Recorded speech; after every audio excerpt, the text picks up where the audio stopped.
ആ കഥാപാത്രം കേട്ടപ്പോ എന്താണ് തോന്നിയത്? ആത്മാർത്ഥമായിട്ട് പറയണമെങ്കിൽ ഒരു 2-3 വർഷം മുമ്പ് എനിക്ക് എക്സാക്ട്ലി ഓർമ്മയില്ല. അല്ല, എക്സാക്ട്ലി ഓർമ്മയില്ല എന്നാ പറഞ്ഞത്. ബട്ട് ഇഷ്ടപ്പെട്ടതുകൊണ്ടാണല്ലോ പിന്നെ ചെയ്യുന്നത്. So like I like this character. ചെയ്തത് എനിക്ക് ഇഷ്ടപ്പെട്ടു. And it's very like it was very easy to work with Sharan.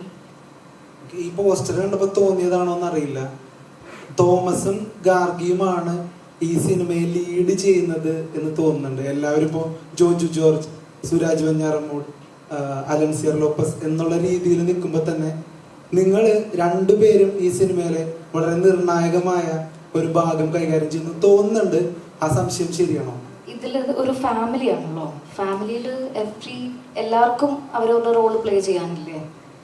അപ്പോൾ അങ്ങനെ ഒരു കുടുംബത്തിൽ എല്ലാവരും ഇമ്പോർട്ടൻ്റ് ആണ് എന്നുള്ള രീതിയിൽ ഞങ്ങളും ആ കുടുംബത്തിൻ്റെ ഭാഗമാണല്ലോ.